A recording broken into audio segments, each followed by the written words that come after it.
awesome. Cool. I think let's get started, Jason. So, hello everyone.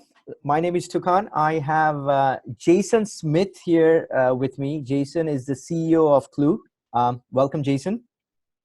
Thanks for having me.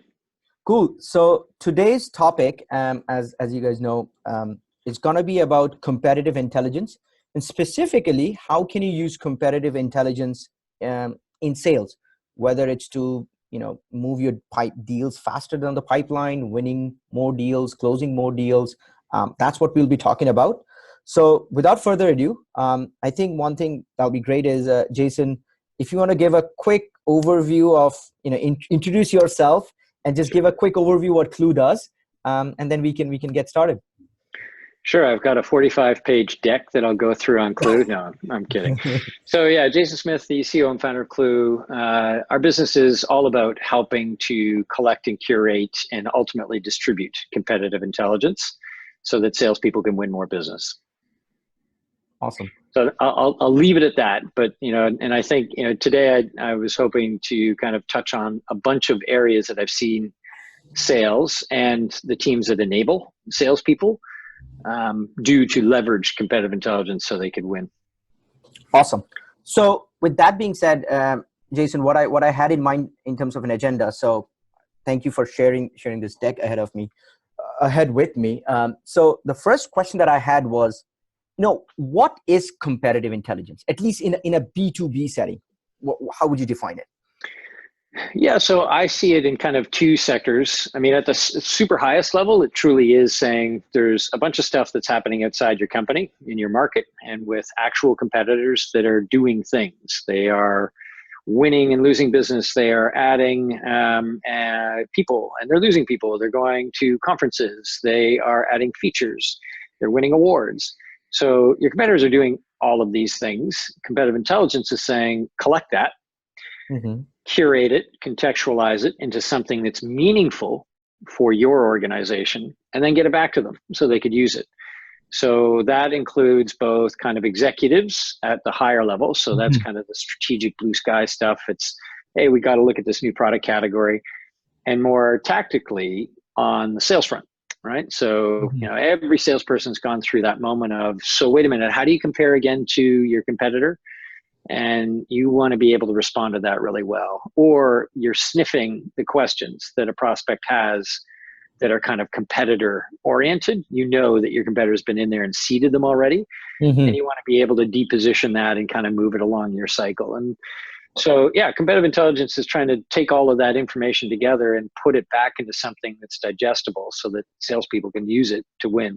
Or at least that's the area that we're focused on, more so than the pure executive strategic layer. Got it. So given the fact that it's, and that's what we see too, is competitive intelligence being used, the end users are sales enabled by marketing quite a few times.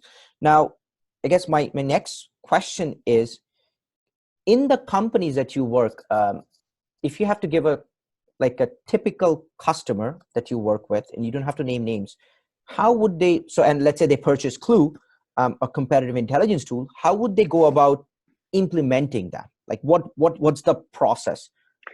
Yeah, there's a couple cuts. So I think, Clue tends to be geared more for mid and large enterprise. So there's generally people inside the company, product marketing or sales enablement, that are producing content for salespeople to consume. Clue is enabling those people to be ultra efficient.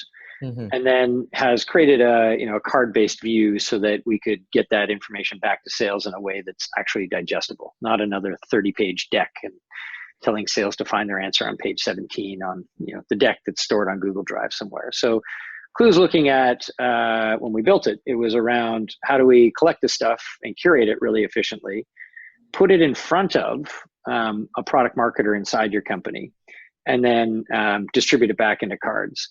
So the typical use case for Clue is dealing with a product marketing or sales enablement team, or if they're big enough, like if you're over 500 people, you'll generally have some competitive intelligence people dedicated to doing this all day long.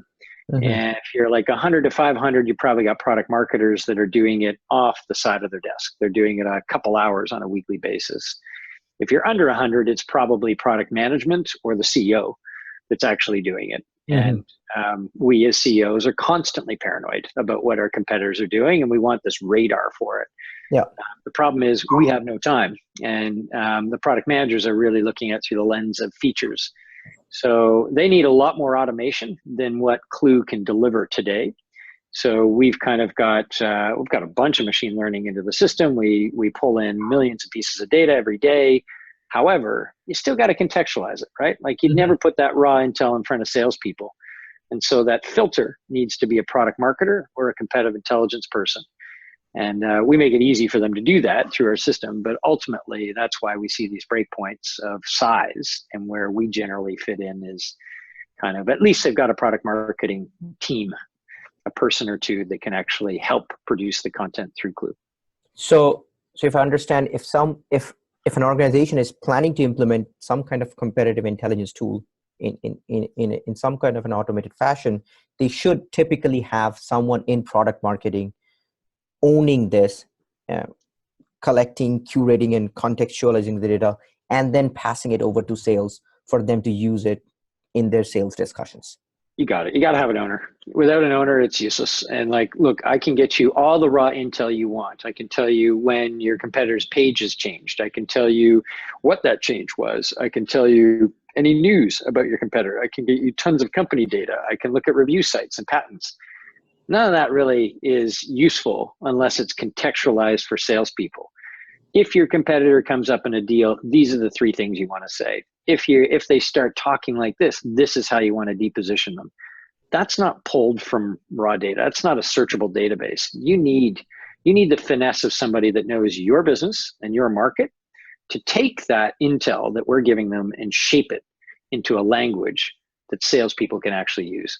And most Got it. importantly, the other discovery, Toucan, that we realized is it just can't be another 30-page deck, right? And it can't be on a wiki somewhere. It's got to be tight, Twitter-like, digestible little bits like cards that salespeople can access quickly and use. Otherwise, they won't use it.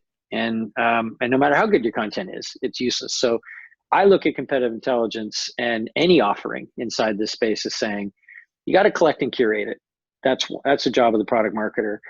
But presenting it and distributing it is equally as important. Otherwise, Absolutely. I've been in sales a long time.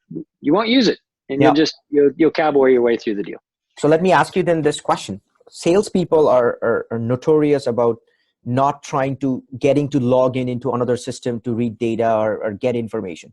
They live typically in a CRM inbox and Slack maybe, right? Where do you see, like in if someone has implemented a competitive intelligence solution and their sales is using it, is it typically a daily thing for them to log in to the dashboard Yeah. and see the data, or how does that work? So another good learning. Login, like I don't even know if we want to go down that path. To me, it's like take the breadcrumbs that you've got, or take all of the good stuff and stick it where salespeople live. So Yeah. put it in Salesforce, put it at the opportunity stage. Don't even have another tab in Salesforce. Every time there's an opportunity and you open up Salesforce to plug in that opportunity, it's a pain in the ass to fill in everything on Yeah. the CRM channel, right? So Yeah. bring value. And so if you plug in competitors in a deal, I want to pop up the most recent relevant information, the battle card about that particular competitor. So you want to embed that inside of Salesforce. You want to be able to send an email and say, give me the battle card for Zendesk. I'm up Mhm. against them.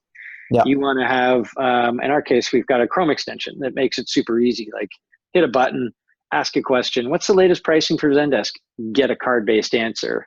If the Hmm. answer is not perfect there, you can go then into the battle card. If the battle card's not enough, you can go into a full board of hundreds of cards about Zendesk. Okay. So to me, it's just making it super easy. Nobody wants to log into another tool. That's So right. we try Yeah. and, we give product marketers the ability to do it all in Clue, but then just distribute it through all the existing areas, Slack included, Yeah. where salespeople live. Makes sense. So now there was one thing I noticed in the deck that you had shared, Jason, and I'm super interested about this, is the collection of sources, right? When you talk Yeah. competitive intelligence, there is so much data out there, right? We both play in this space of mining data. And again, there are some sources better suited for something else. I'd love, and you had a few examples here. Yeah. If you want to, I'd love for you to, you know, talk about some of the sources that, let's say, I am the CEO of a company and I want to gather competitive intelligence. I do not have a product marketing manager yet, or I might have like a junior person, and I want to do something, a poor man's version of Clue Yeah, manually. yeah, for Let's sure. say, Yeah, no, where would I go? I Let's think talk about some sources. Yeah. I'll give you Yeah. for sure. Like this Yeah. is a great slide to kind of give you a sense of all the different sources that are out Mm. there. And you could stitch together a bunch of stuff. Frankly, like a lot of what Clue does, you could do it manually. It just takes you a ton of time. But Yeah. here's a bunch of sources. So everyone uses Google Alerts, right? Yeah. So Google Alerts is probably my best example of you sign up for Google Alerts, you put your Boolean terms in there to make sure you try and get more as relevant as you possibly Yeah. can. And you know the deal. You get an inbox full of 50% crap and Yeah. maybe 80% crap. And you're looking at this little link in your inbox going, should I click it? Is it any good? Do I go to it? But it's an obvious spot to get free news, right? Or Mm. Feedly or company blogs or mention.com is another cheap way to kind of get some of these news. So company data, there's tons of company data out there. Yeah. LinkedIn's a nice little tight. I think every salesperson pulls up LinkedIn and looks at a Absolutely. company background and gets that. Crunchbase is good for tech. Owler, Craft, other areas where you can get kind of broad company data. But that's kind of like a base layer. It's something you're going to look at like in minutes and try and get a high level. Oh, they're a big company. They're a small company. They came from this area. They didn't. Context. Some of the web page change stuff is kind of cool. There's a lot Mm. of things that you can learn by understanding that their pricing page has changed, or they've added somebody to their management section, or we put beacons on the little help docs that they put out. And so every time somebody releases something, they'll put a help doc together, and often that's public. And so you can understand what the new features are. Mm. And archive.org, Visual Yeah. Ping, there's a bunch of others that will allow you to kind of monitor sites on the cheap. Yeah. And again, I think the trade-off is like you just got to deal with a little more noise, right? And you can stitch it together through a bunch of tools, just a little more noise. Got it. Job postings, tons of stuff in job postings. Yeah. That's a great Review source. sites, Glassdoor a little less so, but certainly in tech, G2 and Trust Radius have been huge. Peer Insights, patents are really interesting. I think I had, Yeah. or You even had. go back. Yeah. Yeah, Yeah. go, You yeah, actually had. yeah. This is just something on patents, and so this Mm. was ahead of a speech that I was giving at LinkedIn, and I just pulled up like, give me some LinkedIn patents. What's going on? And you could pull up things that they've actually patented, and this was around virtual machine performance tuning, and it was something that might have been interesting or revealing for a feature that was coming down the line. So it's 15 pages of detail. You got to kind of go through it and get some of the analysis done. So that's work, but the data's there, right? So that's a great example of an easy and free way to look at stuff that people are registering. So let me ask you this question. And so the example that you gave, so before giving a pitch in LinkedIn, you wanted to find out as much data on that, Mm-hmm. correct? Can salespeople also use competitive engine or tool like this for the target accounts that they're trying to sell? Yeah, it's a good example. I mean, we get asked that all the time. It's Yeah. this is so, and I'll just clarify, like where Clue generally sits is mid funnel. So you finally have your prospect on the line. You've now talked to them, Mm-hmm. and now they're in the debate between you and multiple others. They Yeah. want to buy something, probably in your space, and Yeah. you want it to be your product, not the competitors. Yeah. That's where Clue kind of lives. In the prospecting world, which is where LeadSift generally lives, right? Mm-hmm. You want to track all your prospects and see what they're doing, and so. One of the features that I love that you guys have is, particularly for our CS team, is understanding what's happening when some of our existing accounts are actually liking the posts of our competitors Yeah. or following some Yeah. of our competitors. Yeah. And that's just an early signal of churn, right? That you're going to have to stand out. Or, I mean, you're delusional if you don't think that your competitors are trying to talk to your existing clients every single day, right? Yeah. So, but that just gives you an augment of, oh man, they really like them. They keep retweeting them. They keep, talking about them on Yeah. LinkedIn. So, Yeah. Interesting. I think for prospecting, you could use it. One example is this advanced search where you're looking for a PDF. You search Yeah, for. I like this one. What is this? This is a good hack. So if you haven't used advanced search on Google, it's like, I think one of the best hacks. So you could plug in this case, I could just search for Hootsuite and you could do an advanced search. And then I could decide whether or not I want to look for PDFs or decks or something like that. So any deck or any PDF Mm. where the word Hootsuite is contained, and I could go, pretty deep on Boolean there to figure out what's what. Huh. I can pull it up. And so, yeah, so what I did on the next screen is you can see that I looked for Cisco Battle Card. I literally plugged in Cisco Battle Card and said PowerPoint, and I got Cisco's services best practices battle card, which I'm sure they didn't want out there, but Huh. is It's public. indexed. Yeah. It's indexed. And so it's an awesome way to kind of search for competitive intel is use advanced search and filter by PDF or PowerPoints. Very interesting. So now, I guess, so this is very interesting when we talk about, so we now talked about a few different ways that someone can use competitive intelligence to win better deals. Now, let me ask you this. One thing we always get asked is, in our business is, you have behavioral intent data. Do you have examples of someone using it versus just cold list? Does it perform better? So let me ask you this.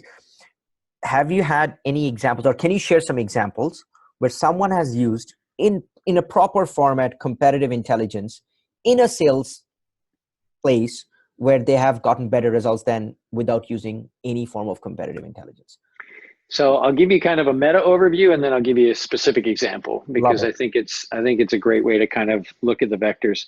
So first off, back to my kind of earlier point, when you start talking to a prospect, you can, through that process of discovery, start to get a sense of if they've talked to your competitor before, right? When you start to get asked questions like, oh, wait a minute, where are you guys based? You're a small company in Canada? Like, okay, so that's something that your competitor might be seeding them with, oh, you're small, right? Or risky. Or it could be something like, well, you guys are just a, prospecting, or you're just a, whatever the tool is. Yeah. And you can hear your competitor kind of seeding the prospect with that, right? And so if you've done a good job of competitive intelligence, you're going to have a stacked set of things that each of your competitors tries to seed a buyer with. And as soon as you can identify that, then you're like, okay, pretty good chance that this competitor is in the deal. Pull out this playbook to run against them.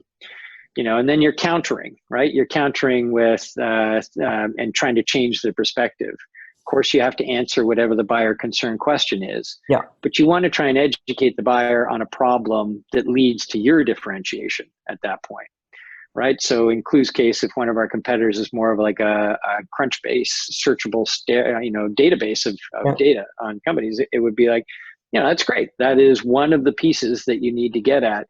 What happens after you get the raw data? How do you contextualize that into something that you think salespeople are going to use? How are the decks going for you? Are you finding it a lot of work, and are they actually using it? What we've seen is there's a lot of need to actually put the presentation layer together. And now you're starting to create maybe a light bulb for your buyer that moves towards your differentiation. And so that's kind of navigating, knowing who the competitor is, and then saying, okay, answer it, and now move them from their kind of original thought into where your differentiation is. Now, if your differentiation doesn't spark a problem or is an issue for them, you got to back up and find what their problem is, and then fit your differentiation along those lines. Mm-hmm. But starting with sniffing, is your competitor in the deal? And there'll be a couple things that your buyers will ask you that you'll hear repeatedly that generally come from a competitor that and then you can respond. And then second is always educate the buyer on a problem that they may have undervalued that leads to your differentiation, so you could go down that path. Now, one of the things, so then I'll go all the way to the other end of the spectrum, is once you've done all that work, and you've got these battle cards that live around a particular competitor, and they're changing all the time, right? Every single day your competitor's doing stuff. Just think of your own company, how much that your company is changing, right? So your competitors are too.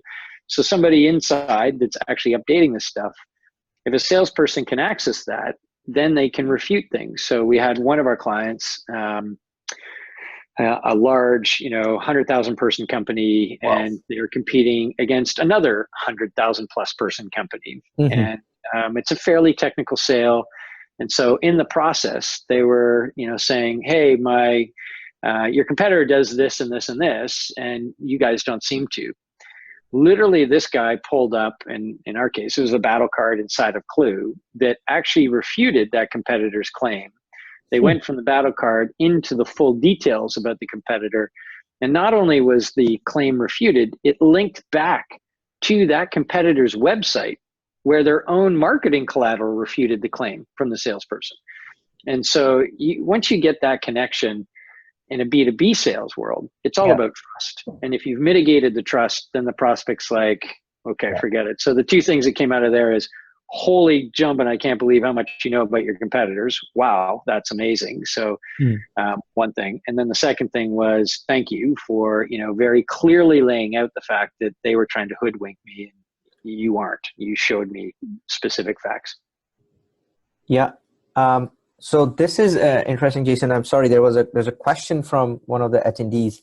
I'll just read it out. I think it's interesting. So the question says, if I understand right, you can use this data to know which competitors have influenced a buyer.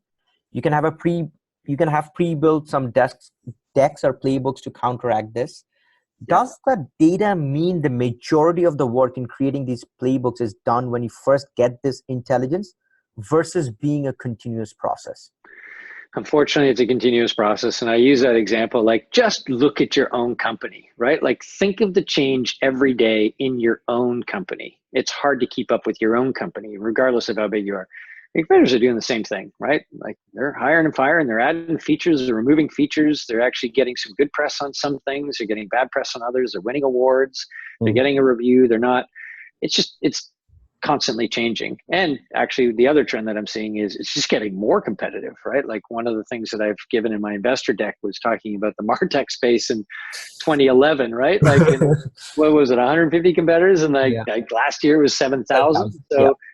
So like, it's just, and that's happening across every category. So you're getting, it's continuous change, it's more competitive. And this is why, I think there's tools that are going to want to help you. And again, it doesn't have to be Clue. All those free hundreds of sources, you can go to those and stitch those together and use it.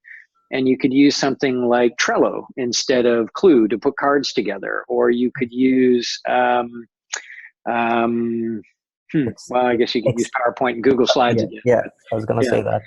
Yeah, okay. I mean, those are the obvious. So, but yeah, unfortunately, it is continuous, and you just kind of have to make do if you don't have a product marketing person to spend a lot of time on it. With trying to connect the dots to all these incoming streams as it comes in, make sense of it. And by the way, one of the incoming streams is a Slack channel, right? Like, every company should have a competitive intelligence Slack channel. And every salesperson, when they get off a pitch and they hear from a prospect about something that the competitor said, pop that in, or they come across an article on the web, pop that into the Slack channel, and at least have a central spot. So whether it's an email mailing list, it's a Slack channel, or it's something like Clue where you could send it in, like, have a zone where it all comes into one spot, so that at some point somebody could look at that, connect the dots between what you and your sales team have found and what the public web has found, and update your materials appropriately so that you do have the playbooks to respond. Makes sense. So one thing with regards to this, we talked about few external sources, right? Public sources where we can collect the data. How much of competitive intelligence can you gather from your first party discussions your salespeople are having, that they should be logging into CRM or something, but they are not, or they're missing out? How much information is happening there?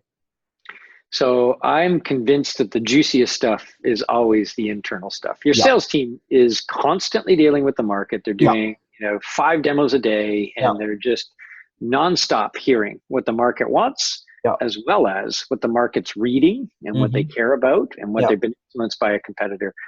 The problem is, we as a sales kind of category, we suck at sharing that, right? Like, we just move on to the next deal. And so that's why I think Slack or sending an email into some central repo is the right way to go to at least get some of that going.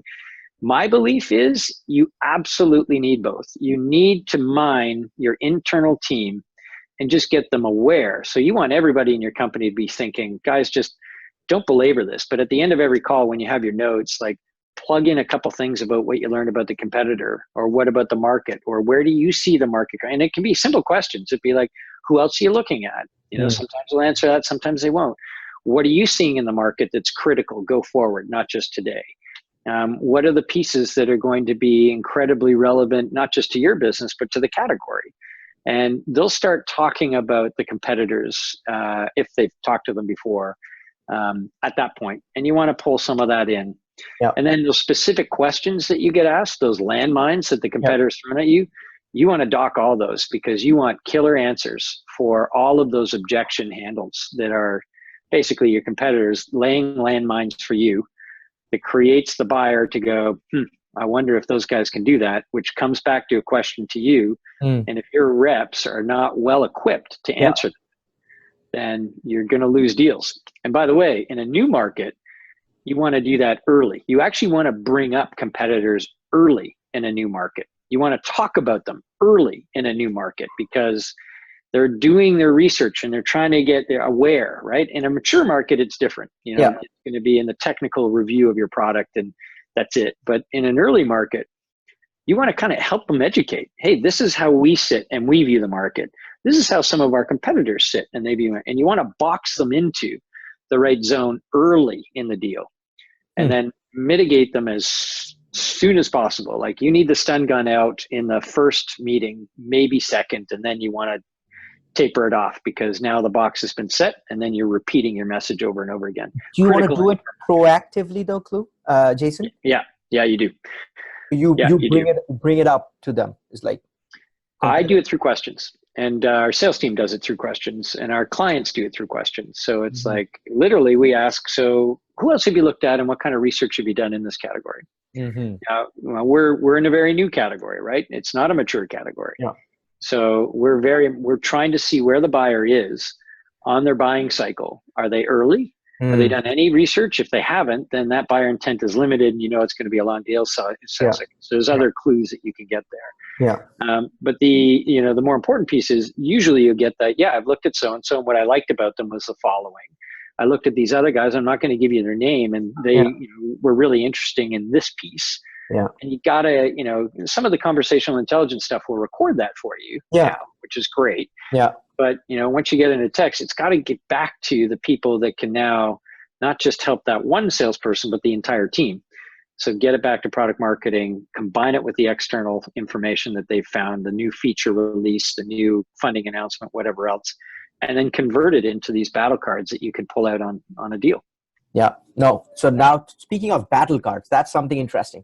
So I'll be the first person to say, I don't come from a sales background, so I didn't even know the term battle card until I saw this. Like, I've seen on your website you mentioned battle cards.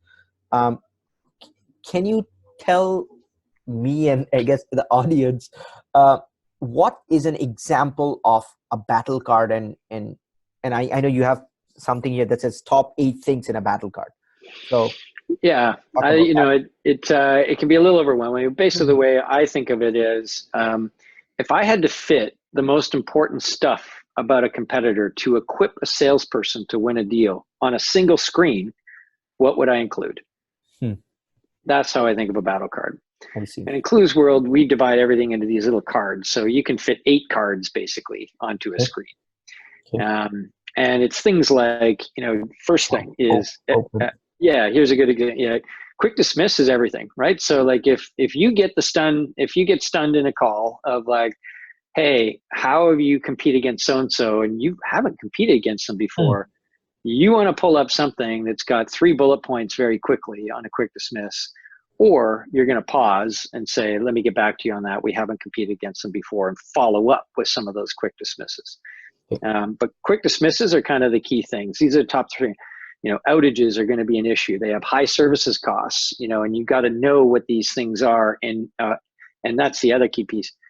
Doing it in a vocabulary that sales will speak, right? So give them the words that they could talk it, not just this high level academic approach of, it's like, their classification accuracy is 70% below the None of that norm. crap. Something. Yeah. Move the engineer away. It's gotta be something that they can actually almost turn into their own words, but they're talking like a peer. Mm-hmm. So things like, we think they're phenomenal. It's a shame that, that CEO is on fraud charges, but, we do think they're a great company, right? So how do you give them that kind of like, tangible piece? Or the services implementation is extensive. You should ask about that, because everything we've heard is it does take a long time to tweak their product to make it work for you, but it's very robust. It's just, I don't know how much importance the services piece is for you, but that can be a critical ongoing cost. You should look into that, right? Like these are going to be things that you can kind of put together in quick dismiss. Then there's things like why we win and why we lose, which, you could think of as strengths and weaknesses, but I like thinking of it as why we win. Like if you look back at all of the deals, what are the reasons why you keep winning? There's going to be, a handful of core things. And then what are the reasons that a competitor stomps you? Well, the prospect cares about this thing, and that's kind of your weakest point. So you're gonna have to either move the prospect away or make them realize that that's not the most important thing, or back away and realize that that's not the right deal for you, and that Mm-hmm. client isn't going to be successful with your product. So, why we win and why we lose, critical things. Mm. I love landmines to use and objection handling. So landmines really are, it's the question you want your buyer to ask your competitor, because they don't do it well, right? Like you want them thinking this way, right? So again, back to that service outage or heavy services cost, or implementation fees, or heavy versus light. It's not enterprise savvy. It's, they're not SOC 2 compliant, right? Like you want to be asking those kind of things. So yeah, it's interesting. Like, the enterprise side, they seem like a small company that, the SOC 2 compliance and GDPR, I know that's a challenge. We spent a lot of money on that. You should see and get some validation as to whether or not they've got those things from a security and a GDPR compliance, right? And so now I've just laid a landmine for them to go, right, gosh, IT is going to be a real challenge if I don't. Okay, I got to ask that to my competitor when I go back to or they've got to ask that to that other company the buyer does. Yeah, So that's very landmines interesting. are brilliant. So let me ask you this. From a sales perspective, let's say you have a battle card ready, or you have a bunch of battle cards. Like I'm talking in a practical use case, right? So I'm getting on a call. I'm on a call, and I know they might be using one of my three competitors. So I have three potential battle cards, and they ask a question. Typically, do you see sales people memorizing all of these landmines, all of these things, or do they bring up on the spot and then try to read off? Like, how do they use this in a How do real? they digest it? Yeah. Yeah, I mean, there's a before, during, and after, right? And so, it's like anything. Good training ahead of the call is going to save you on the call. So, if you have a hunch because your SDR has told you that they're already looking at competitors, Mm. you might want to refresh yourself about those competitors, at least on the quick dismiss and some of the landmines and objection handling before your call, right? And literally, it's just like you looking up the company Yeah. information on LinkedIn. You just pull up the battle cards, and if they're any good and up to date, you trust them, then, minutes, you've got a little bit of a refresher, right? Got it. And then, during the call, as you know, it's super difficult to have something up, read it Yeah. while you're being Yeah. ranked. Yeah. So it's kind of got to be part of your vernacular. At most, you can have it up on the screen, and you can toggle over and get, just like a speech, your bullet point reminder to trigger your conversation. But if you haven't actually spent some time doing that ahead, Yeah. you sound like the knob that's reading it. So no good. Yeah. And then Yeah. afterwards is the follow-up.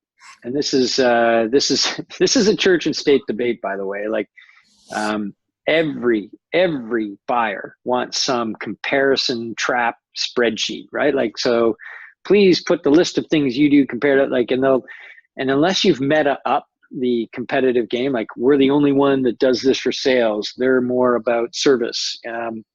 You end up in this comparison trap. Yeah. So post a call, we always like pulling or having cards that the salesperson can use to follow up and saying, I want to remind you that, our core value is the following, which is the one that you've pulled out in the call, which you think is most differentiated from the competitor. And at most, then you can follow up with that plus maybe addressing the weakness in the competitor's strength, right? Yeah. Like again, saying, um, you know, they're all about a database of fantastic insights, but just saying that's step one on the 5-step journey. And you know that as soon as you look up the data, you're going to need to turn it into something. So reminding you of the value of the other piece, and here's a picture of that. Got it. So you're doing it in the context of a competitive view. I use this example. It's kind of like where we've moved is football in the 50s was I got my playbook, I go out and I play against the team, however they are, right? Yeah. And now you don't go out as a Super Bowl team to play your game. You know the competitor very directly, and you're moving your plays depending on how they counter. Yeah. And your competitors are always moving like the other team is. So you want to continue to counter your playbooks and your education system on a continuous basis so you can beat them. So it's a chess game. It's a fast chess game. That's the problem. Yeah. And those chess pieces keep changing. Exactly. It's a multi-dimensional, fast-moving chess game. So let me, to wrap things up, Jason, one question I had is, so this is great.